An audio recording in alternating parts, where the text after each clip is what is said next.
Allahu Akbar, Allahu Akbar.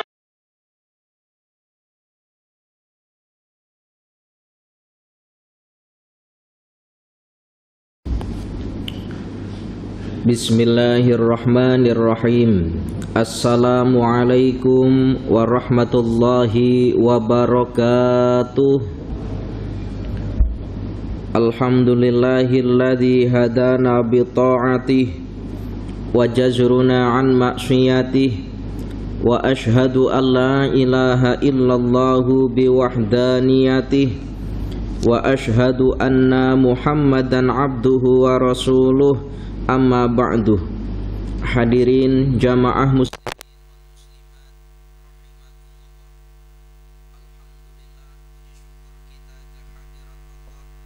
atas segala nikmat yang telah diberikan kepada kita, sehingga dengan nikmat itu Allah berikan kesempatan kepada kita untuk hadir di dalam masjid yang tidak lain adalah lissolati, laksanakan ibadah sholat yang tentu kita kerjakan dengan cara berjamaah. Semoga masjid yang sekarang kita duduk di dalamnya ini kelak di hadapan Allah akan menjadi saksi bahwa kita semua yang ada di dalam masjid ini termasuk golongan orang-orang yang soleh dan solehah. Amin ya rabbal alamin. Para jamaah yang dirahmati oleh Allah, melanjutkan bahasan kita pada minggu-minggu yang lalu, yang mana bahasan kita pada minggu yang lalu berkenaan tentang sunnahnya membaca tasbih, sunnahnya kita memohon ampunan kepada Allah tatkala membaca ayat-ayat tertentu sebagaimana yang kemarin Ustadz jelaskan. Adapun pada pertemuan malam hari ini menjelaskan faslun fit tambihi ala ihtiramil qur'ani min ba'di ma yatasahalu bihi ba'dul ghafilin. Fasal menjelaskan tentang memuliakan Al-Quran, yang mana yang demikian ini banyak dilupa oleh orang-orang yang lupa. Jadi banyak dilupa oleh orang-orang yang lupa. Imam An-Nawawi di dalam kitabnya wa mimma yu'tana bihi wa yata'akkadu bihil amru bihi al-ikhtiramul Qur'ani min umurin qad yatasahalu fiha ba'dul ghafilina al-qari'ina mujtami'ina. Banyak perkara-perkara yang sepatut kita kena memuliakan Al-Quran dengan menjauhi beberapa perkara, yang maknanya kita kena menjauhi beberapa perkara nanti yang Ustadz akan jelaskan, yang mana apabila kita menjauhi perkara-perkara yang demikian, kita termasuk orang-orang yang memuliakan Al-Quran. Di antara adalah famin dzalika ijtinabud dhahiki wal lakhti wal hadisi fi halil qiraati illa kalaman yutaru ilaihi. Di antara perkara-perkara yang harus kita jauhi ketika kita membaca Al-Quran adalah ijtinabud dhahiki, menjauhkan daripada tertawa, menjauhkan daripada tertawa. Kemudian walaghti, kemudian menjauhkan daripada perkara-perkara yang ada di sekitar kita ini ramai. Maksudnya menjauhkan diri daripada tertawa, menjauhkan daripada perkara yang ramai tatkala kita membaca Al-Quran. Kalau semisal ada orang ramai, semisal kita jangan baca Al-Quran di situ. Dengan kita membaca Al-Quran di tempat yang ramai itu, ramai orang membicarakan perihal duniawi, atau bahkan mungkin ramai orang menghibah, malah lebih lagi. Lalu kita baca Al-Quran di tengah-tengahnya, sementara banyak tempat itu memang tempatnya orang berkata atau berbual perihal tentang dunia. Yang demikian ini bukan menjadikan kita hormat kepada apa yang kita baca, justru menjadikan kita tidak hormat dengan apa yang kita baca. Para jamaah yang dirahmati oleh Allah, begitu juga sama ketika ada orang baca Al-Quran, maka jangan pernah kita ini tertawa di dekat orang yang baca Al-Quran, atau semisal kita ini ramai, apa bahasa ramai ini ya? Dengan suara-suaranya ramai ya. Apa bahasanya ramai? Kalau suara banyak orang kata itu apa? berkecek-kecek. Berkecek-kecek. Tengah orang baca Al-Qur'an, kita di dekatnya berkecek-kecek sehingga suaranya mengganggu daripada orang yang membaca Al-Qur'an. Jadi pertama begini, jangan membaca Al-Quran di mana tempat itu adalah tempat orang ramai atau tempat di mana tempat itu orang banyak berbual. Karena yang demikian ini justru kita menjadikan tidak menghormati daripada Al-Quran. Atau ketika ada orang baca Al-Quran, maka kita jangan ramai di tempat itu. Maksudnya semacam itu.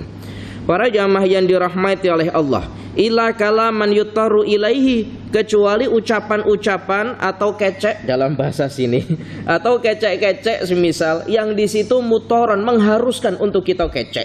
Umpama macam mana? Umpama semacam ini. Di masjid ini ada orang baca Al-Quran, umpama ada orang baca Al-Quran, lalu terjadilah kebakaran yang kita tidak akan mungkin untuk tidak memberitahukan atau kita tidak bersuara keras, "Oi, kebakaran!" semisal.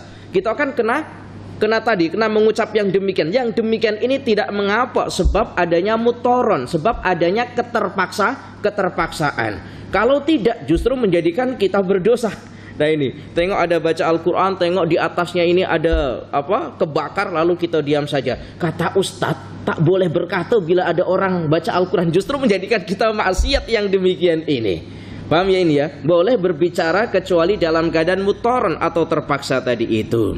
Para jamaah yang dirahmati oleh Allah, yang demikian ini sesuai dengan perintah Allah dalam ayat Al-Quran, wa idza quri'al Qur'anu fastami'u lahu wa ansitu. Apabila dibacakan Al-Quran, fastami'u, dengarkanlah, wa ansitu, fastami'u lahu, dengarkanlah terhadap orang yang membaca Al-Quran, wa ansitu, dan diamlah. Bukan hanya mendengarkan tapi kita sendiri berkecek-kecek semisal, tapi mendengarkan juga kita diam. Kalau semisal kita tak nak mendengarkannya, kita menjauh, bukan kita kecek sehingga ucapan-ucapan kita ini boleh mengganggu terhadap orang yang membaca Al-Quran. Para jamaah yang dirahmati oleh Allah, para jamaah yang dirahmati oleh Allah, wal yaqtadi bima rawahu Ibnu Abi Dawud an Ibni Umar radhiyallahu anhuma annahu kana idza qara'al Qur'an. Ini diceritakan bahwa sahabat Umar itu ketika membaca Al-Quran, la yatakallamu hatta yafruha mimma arada ayyaqra'ahu. Jadi sahabat Umar itu ketika membaca Al-Quran itu tidak akan pernah berbicara sedikit pun kecuali lisannya ini hanya keluar ayat-ayat Al-Quran sehingga ia selesai daripada bacaannya. Ini. Lah kalau kita kadang-kadang baca Al-Quran, ada handphone bunyi, angkat, lalu kita terima handphone dulu. Selepas daripada terima handphonenya 30 menit. Kemudian baca Al-Qurannya cuma 5 menit semisal. Nah ini. Yang demikian ini maka di awal-awal kan pernah saya jelaskan. Di dalam kitab ini dijelaskan yang tempat yang paling molek untuk membaca Al-Quran itu di mana? Di masjid. Karena di masjid itu lebih mendekatkan diri kita kepada kekhusyuan. Tak ada orang ramai atau tak ada orang kecek-kecek di dalam masjid atau berbual-bual di dalam masjid. Handphone kita matikan semisal di dalam masjid. Tempat yang paling molek. Bukan berarti kalau tempat lain tak molek. Molek melihat kondisi. Baca Al-Quran itu molek, tetapi tetap melihat kondisi-kondisi. Umpama begini. Kita pada waktu malam semisal baca Al-Quran itu molek, tetapi bila baca Al-Quran itu sampai mengganggu orang yang tengah tidur, itu justru menjadikan tidak molek. Jadi ketika ada orang tidur, bahkan Imam An-Nawawi mengatakan hukumnya makruh. Jadi membaca Al-Quran di dekatnya orang yang tidur, sehingga orang yang tidur ini terganggu dengan bacaan kita ini, maka hukumnya makruh. Nah ini, baca Al-Qurannya molek, tetapi karena bacaannya itu molek, tetapi karena kondisinya yang demikian itu, maka menjadikan perbuatan kita makruh.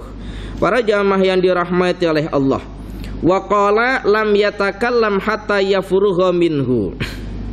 Ini dalam riwayat yang lain menggunakan kalimat lam yatakallam hatta yafrugha minhu. Sahabat Umar itu tidak akan pernah berbicara atau tidak akan pernah lisannya mengucap perkataan-perkataan yang lain ketika ia membaca Al-Quran, kecuali selepas dia ini selesai daripada bacaannya.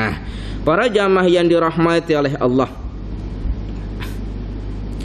wa min dzalika, termasuk adab kita atau perkara yang harus kita jauhi dalam membaca Al-Quran. Tadi yang pertama, menjauhkan diri daripada tadi itu tertawa, kemudian berbual-bual, atau semisal kita itu kalau semisal ada orang yang membaca Al-Quran, maka kita yang menjauh daripadanya.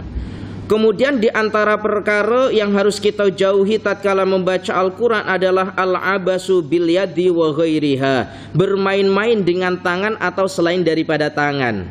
Ini maknanya bagaimana? Bermain-main dengan tangan atau umpama selain daripada tangan. Membaca Al-Quran bermain-main dengan tangan, ini seperti apa? Ya, misik-misik semisal. Hafal Bismillahirrahmanirrahim, surat Fatihah hafal, Alhamdulillahirabbil alamin sambil jawab misik semisal. Ini kan bermain tangannya. Yang demikian ini hukumnya makruh, kena dijauhi. Dan yang demikian ini diingatkan oleh Imam An-Nawawi, masalah yang demikian ini seringkali dilupakan oleh orang-orang yang lupa. Ya sekarang kita tahu, sebelum ini mungkin kita tidak tahu, dan sekarang sudah tahu maka diamalkan. Para jamaah yang dirahmati oleh Allah, al-abasu bil yadi wa ghairiha, bermain dengan tangan atau selain daripada tangan. Selain daripada tangan itu apa? Umpama apa selain daripada tangan? Pokoknya selain daripada tangan. Kalau tangan tadi umpama kita misik, umpama semisal tengah baca Al-Quran lalu tangan kita macam ini kan bermain dengan tangan. Atau kaki kita digitukan. Nah ini, fa innahu yunaji rabbahu subhanahu wa ta'ala fala ya'bas baina yadayhi. Fa innahu, maka sesungguhnya orang yang tengah baca Al-Quran itu yunaji tengah berbisik robbahu dengan Tuhannya. Kita itu ketika membaca Al-Quran itu tengah berbisik. Maknanya berbisik itu apa? Kita tengah berkomunikasi dengan Tuhan kita yang tidak lain adalah Allah Azza wa Jalla. Kira-kira pantas tak kita tengah berbual-bual dengan Allah melalui bacaan Al-Qurannya, tapi kita bermain-main? Kira-kira pantas ke tak? Sementara kita tengok macam mana kalau semisal umpama kita menghadap kepada sultan, kita menghadap kepada raja. Ketika kita bercakap dengan beliau lalu kita bermain-main, kira-kira hati beliau macam mana? Tak sukalah dengan kita. Ini kurang ajar betul. Itu sesama manusia, apalagi dengan Khalik sang pencipta kita. Maka betul-betul kita jaga. Yang demikian ini termasuk daripada ibadah sholat kita. Jangan gerak-gerak dalam ibadah sholat kita. Meskipun gerak itu hukumnya, gerak itu akan membatalkan sholat apabila salasan mutawalian, apabila 3 kali berturut-turut. Nah umpama tidak 3 kali berturut-turut, macam mana Ustadz? Selagi kita tidak perlu bergerak, tak payah bergerak. Umpama macam mana tak payah bergerak tapi kita bergerak? Semisal umpama macam mana? Umpama semisal ini semisal umpama semisal apa ya? Umpama semisal ini ya, umpama selendang lah, umpama selendang kita sholat semisal, umpama selendang kita sholat, kemudian selendang ini tak ada apa-apa. Kita tidak perlu untuk memindahkan sorban kita atau membenarkan sorban kita, tapi kita benarkan. Misal begini, meskipun tidak membatalkan sholat, tetapi yang demikian ini kira-kira pantas apa tidak? Kita tengah menghadap kepada Allah, tetapi kita bergerak yang demikian, tentu tak pantas. Kecuali kalau semisal gerakan-gerakan itu memang sangat diperlukan. Umpama macam mana Ustadz gerakan-gerakan yang umpama diperlukan? Sof yang ada di hadapan itu berlobang, atau sof yang ada di hadapan itu tidak rapat. Andaikan kita boleh masuk di depannya, itu masih cukup lagi, maka kita boleh bergerak.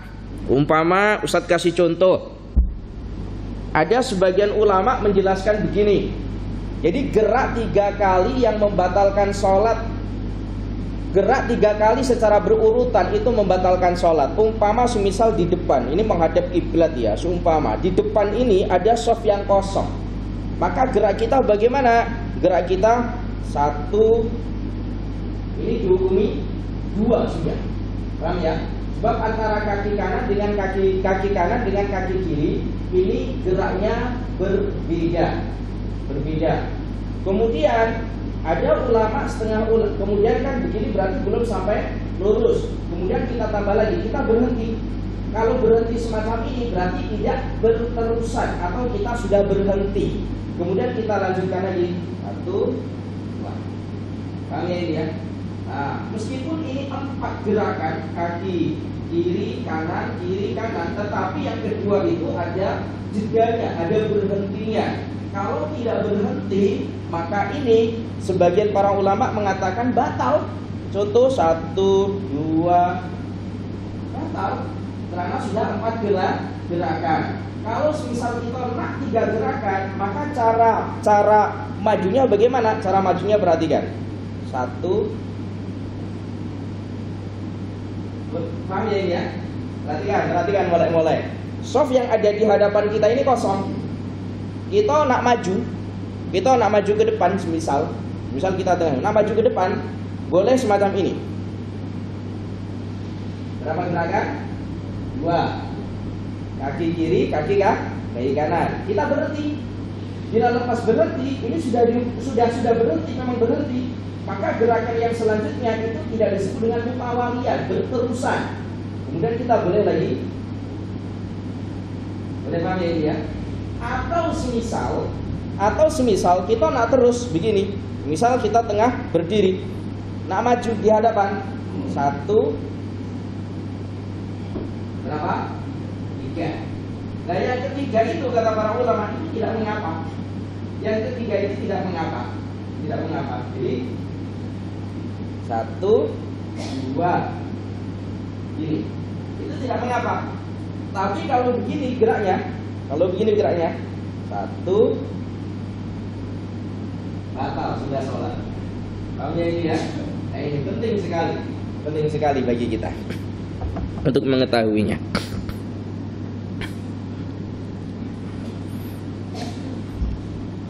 Kalau loncat langsung sekali macam mana Ustadz? loncat gimana loncatnya? Kayak macam apa pocong gitu, loncat kayak gitu. Nanti takut. Kalau loncat itu bagaimana Ustadz? Loncatnya, kalau misal loncat itu bagaimana Ustadz? Sekali loncat misal contoh ya loncatannya boleh panjang, misal loncat kayak misal gitu langsung kayak gitu. Bagaimana Ustadz sholatnya? Batal apa tidak? Nah ini. Kalau semisal dia niat istizaan, padahal dia ini boleh berjalan secara normal. Ini kan jalan secara normal. Nah kalau loncat macam itu bukan perkara yang normal, maka orang ini boleh dihukumi istizaan. Istizaan itu apa?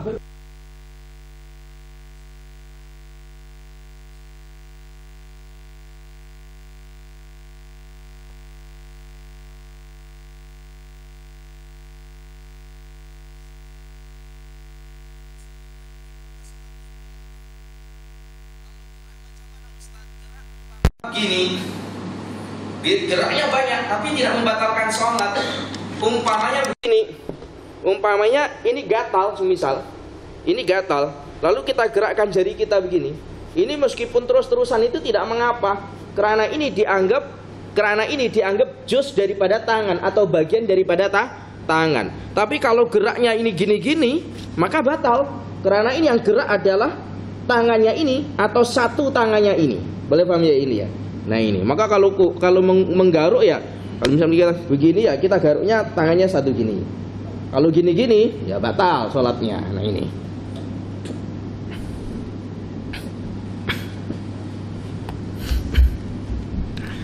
Wa min dzalika. Jadi termasuk perkara-perkara yang harus kita jauhi ketika membaca Al-Qur'an tadi itu tertawa, kemudian kita berbual-bual di dekat orang yang membaca Al-Qur'an, atau kita sendiri semisal ketika membaca Al-Qur'an, di tengah-tengah membaca Al-Qur'an kita berbual-bual semisal. Maka yang demikian ini kita kena jauhi. Kemudian yang kedua, kita bermain-main dengan anggota tubuh kita, umpama tangan kita semisal. Maka yang demikian ini tidaklah mencerminkan kita menghormati kepada Al-Qur'an.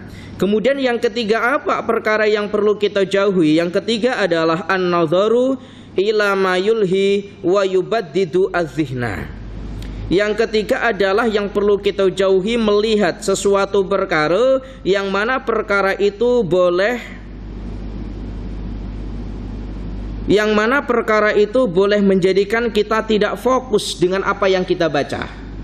Melihat perkara itu boleh menjadikan kita tidak fokus dengan apa yang kita baca. Umpama apa? Umpama begini, kita tengah membaca Al-Quran, lalu ada orang yang lalu, semisal kalau ada orang yang lalu dikit-dikit kita tengok, semisal kita melihatnya, nanti ada orang yang lalu lagi kita tengoknya. Yang demikian ini boleh menjadikan kita tidak fokus. Umpama yang lalu semisal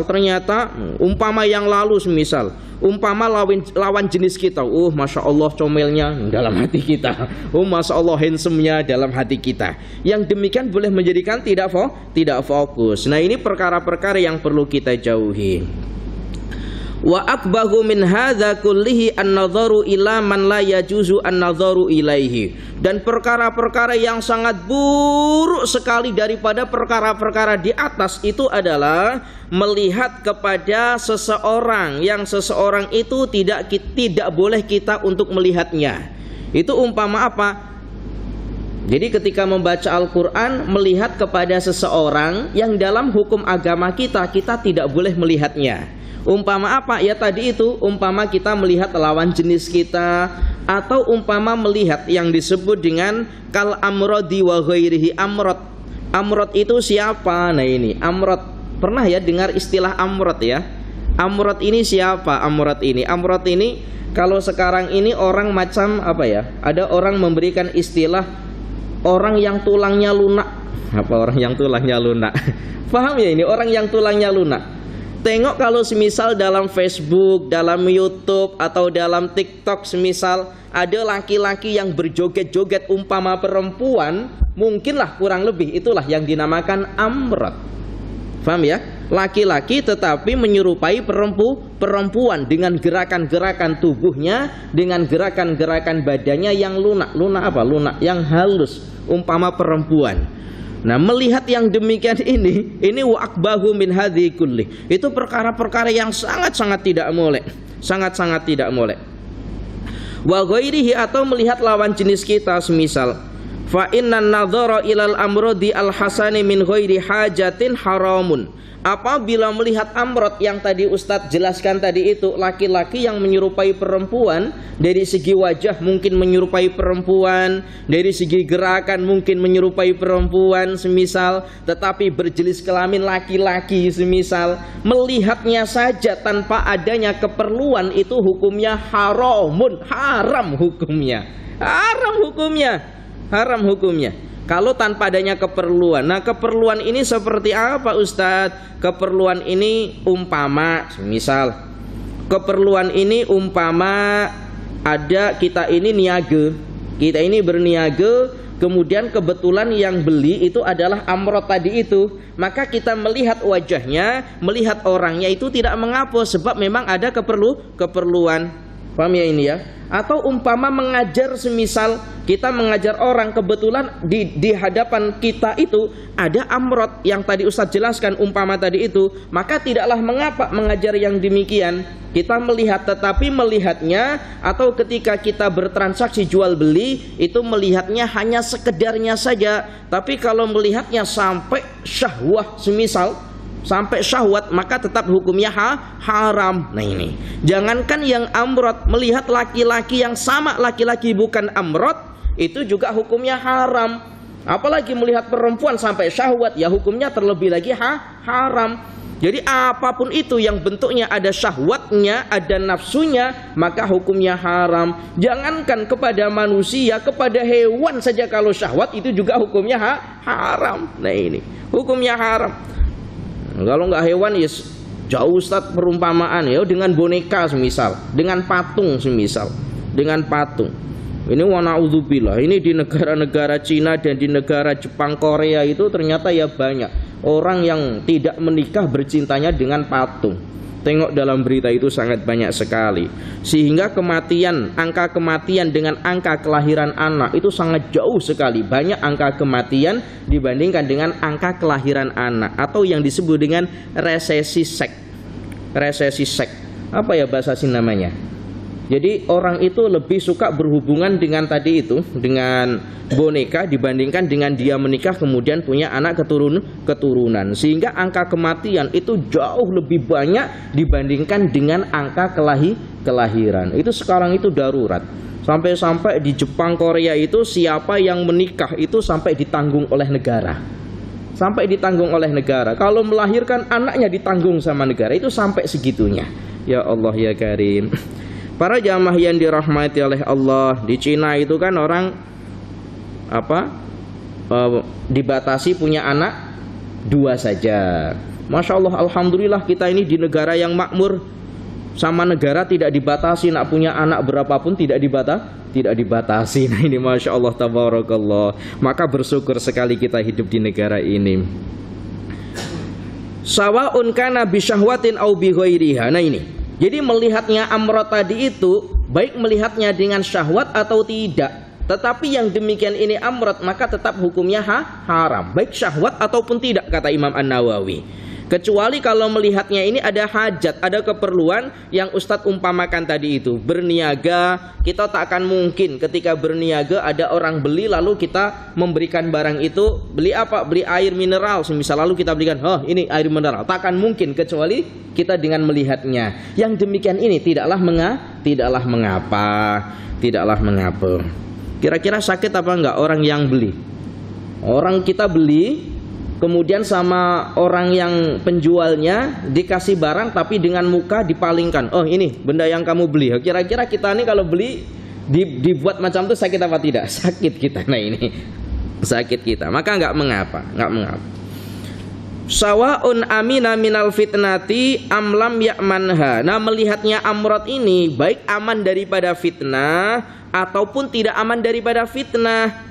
Maksudnya aman daripada fitnah bagaimana? Umpama amrod itu banyak atau amrod itu bersama dengan orang ramai, misal kita melihatnya itu kan aman daripada fitnah. Aman daripada fitnah.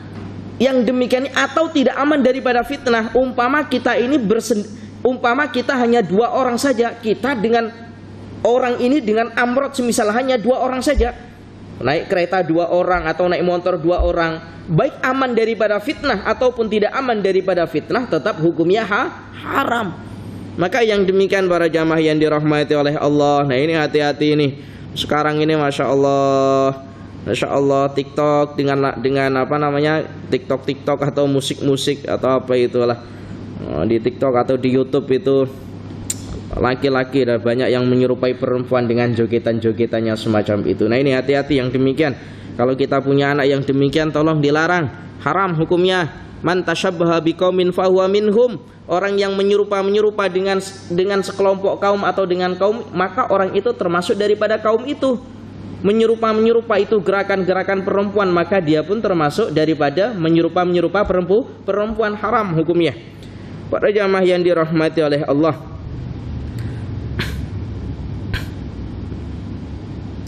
Memakai apa? Ini apa namanya ini?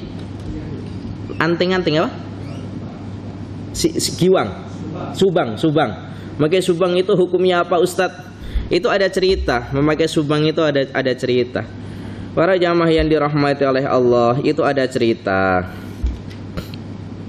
Jadi ceritanya itu. Jadi ada cerita itu. Oh ya Allah, siapa? Nabi yang mempunyai 2 istri itu Nabi siapa? Nabi Ibrahim. Nabi Ibrahim itu punya istri siapa namanya? Siti Sarah dengan Siti Hajar. Nah itu ceritanya. Jadi Siti Sarah dengan Siti Hajar. Nah salah satu di antara istri Nabi Ibrahim ini cemburu. Apa bahasa sini cemburu? Iri hati, cemburu. Sebab dikata Nabi Ibrahim ini lebih cinta kepada salah satu di antara 2 istri itu. Wakilah insyaallah yang cemburu itu Siti Maisarah insyaallah. Siti Maisarah ini cemburu kepada Siti Hajar, atau Siti Hajar cemburu kepada Siti Maisarah. Sebab Siti Maisarah ini katanya lebih dicintai oleh Nabi Ibrahim. Sehingga mengadu kepada Nabi Ibrahim, Nabi Ibrahim, kau ini sangat cinta sekali dengan Siti Maisarah dibandingkan dengan aku. Terus kenapa? Berarti engkau tidak adil. Terus apa maumu? Ya sudah, kamu boleh cinta dengan Siti Maisarah dengan sangat-sangat cinta, tetapi saya punya syarat. Apa syaratnya? Syaratnya engkau kena lukai wajahnya. Itu ceritanya. Maka engkau kena lukai wajahnya. Lalu Nabi Ibrahim, tak apa, saya akan turuti apa katamu, saya nak lukai wajahnya Siti Maisarah. Maka Nabi Ibrahim itu melukai wajahnya Siti Maisarah dengan macam mana? Dengan tadi itu, dengan dilobang telinganya, kemudian dikasih apa? Dikasih subang tadi itu, yang justru dianggapnya oleh tadi itu Siti Hajar tadi itu, dianggapnya kalau melukai wajah itu mungkin digaruk atau macam mana. Ternyata dilukai wajahnya itu dengan cara dilobang ini, yang asalnya dikira nanti kalau wajahnya luka itu tidaklah lebih cantik, ternyata justru lebih cantik dengan dipakai ini tadi. Boleh paham cerita saya? Itulah ada cerita cerita asal muasal sababun nuzul. Jadi ada cerita sabab musabab perempuan ini pakai subang tadi itu. Maka sampai sekarang kalau perempuan itu ciri khasnya adalah dengan memakai subang. Kalau laki-laki macam mana laki-laki memakai subang? Kalau memakai subang yang ini adalah khas biasa digunakan oleh perempuan, maka ya tetap dikembalikan hukumnya haram. Nah itu loh. Karena menyerupa perempuan. Nah ini. Nah, di sini ada yang pakai subang. Alhamdulillah kalau nggak ada. Para jamaah yang dirahmati oleh Allah.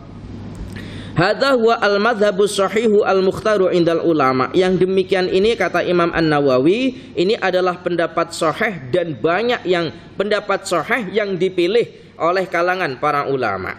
Waqad nassa ala tahrimihi al-Imam Syafi'i wa man la yuhsa minal ulama. Sementara Imam Syafi'i sendiri mengatakan hukumnya haram melihat amrod, baik dengan syahwat ataupun tanpa syahwat, baik aman daripada fitnah ataupun tidak aman daripada fitnah, tetap hukumnya haram.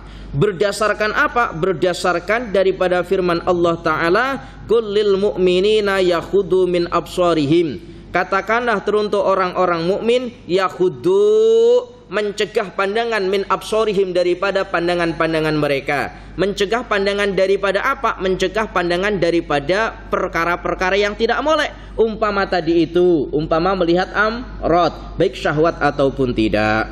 Para jamaah yang dirahmati oleh Allah, kenapa sih Ustadz?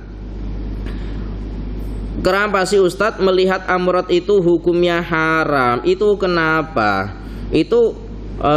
Kenapa sih melihat amrod itu hukumnya haram? Itu dikatakan li'annahu fi ma'nal mar'ati. Karena amrod itu tadi itu menyerupai daripada orang perempuan, yang memungkinkan juga, yang memungkinkan berbuat maksiatnya itu jauh lebih besar. Jadi begini loh, amrod itu laki-laki yang menyerupai perempuan, yang tadi Ustadz umpamakan tulang lunak tadi itu.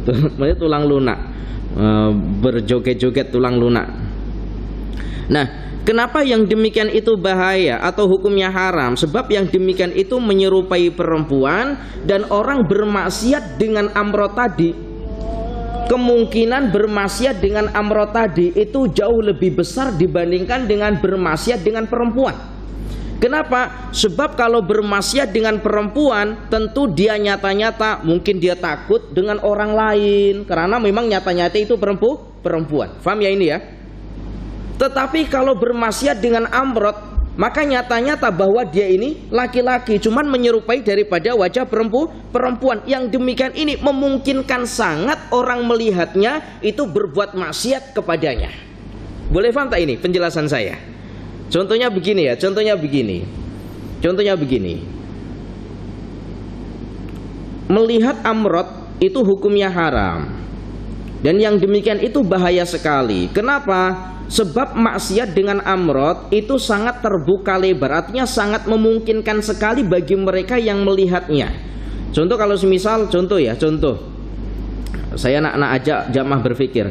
Contoh semisal, kalau semisal kita ini nak bermaksiat dengan perempuan, semisal kita nak bermaksiat dengan perempuan, tentu ketika kita dilihat oleh orang, tentu semisal kita ini dekat dengan perempuan yang perempuan itu bukan mahram kita, semisal, maka tentu orang yang melihat kita itu terus akan berkata, wah orang ini akan bermaksiat.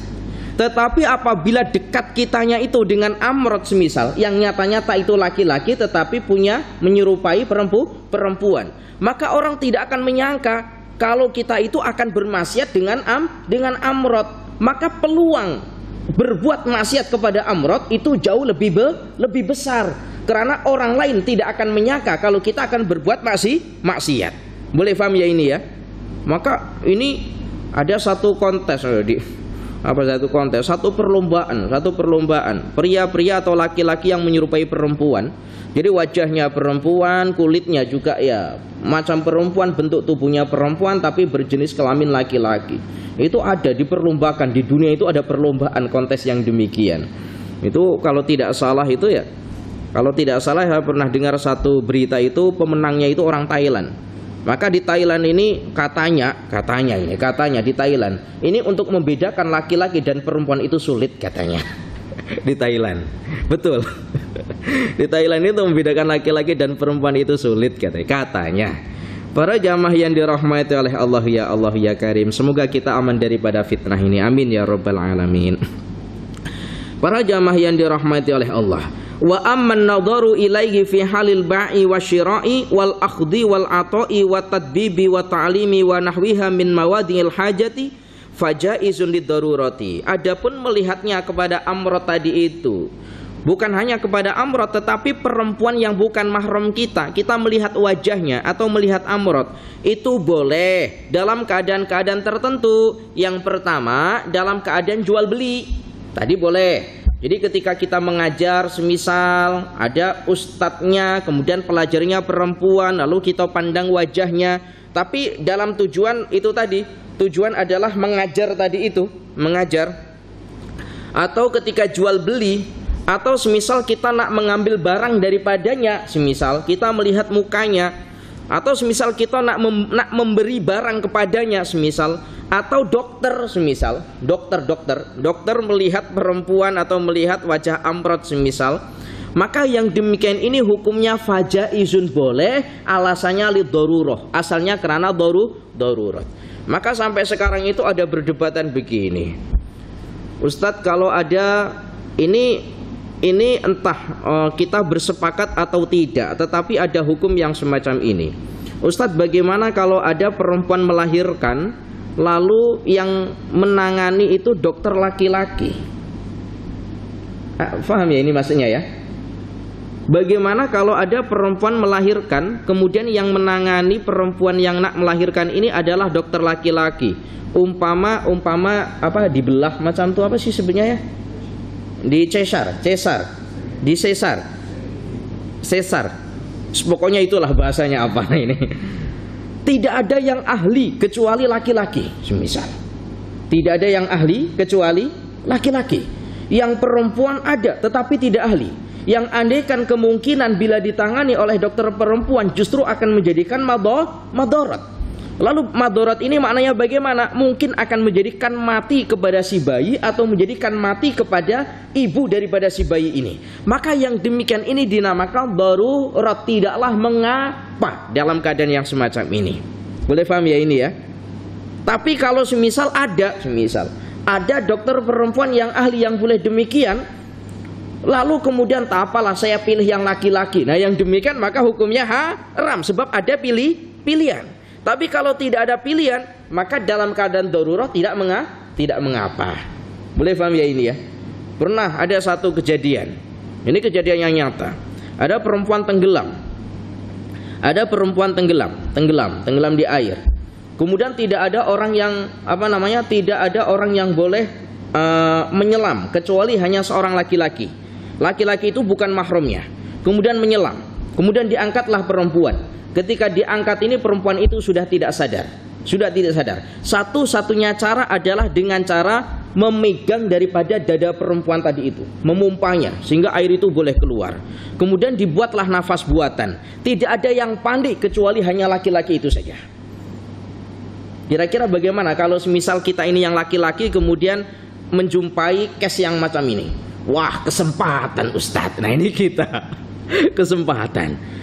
Kalau kata-kata kesempatan ya tetap dihukumi haram. Tetapi kalau tujuannya adalah untuk menyelamatkan karena tidak ada yang mampu, maka perkara yang demikian hukumnya boleh. Paham ya ini ya? Hukumnya boleh. Wah, ini kalau semisal tidak saya selamatkan, maka orang ini mati. Tetapi apabila saya selamatkan, saya kena memegang sesuatu yang saya tidak boleh memegangnya.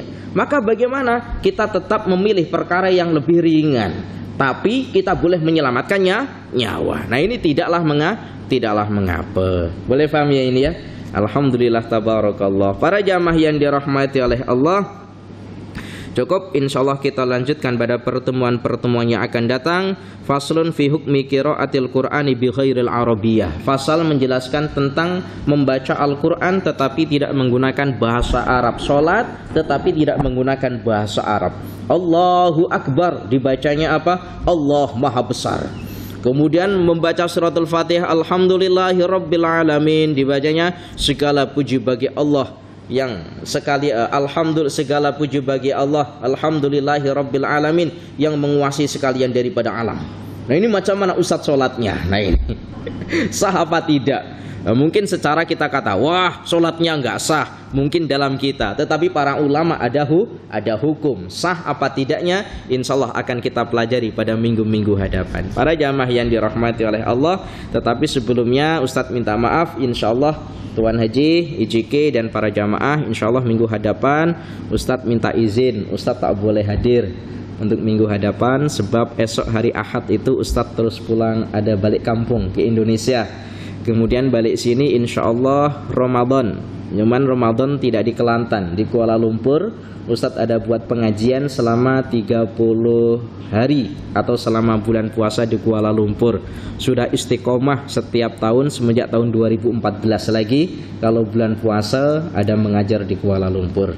Insya Allah kita lanjutkan pertemuan kita selepas daripada raya. Mohon maaf apabila ada kesalahan, mohon maaf apabila ada kesilapan, mohon maaf apabila ada kata yang tidak berkenan. Ihdinas siratal mustaqim.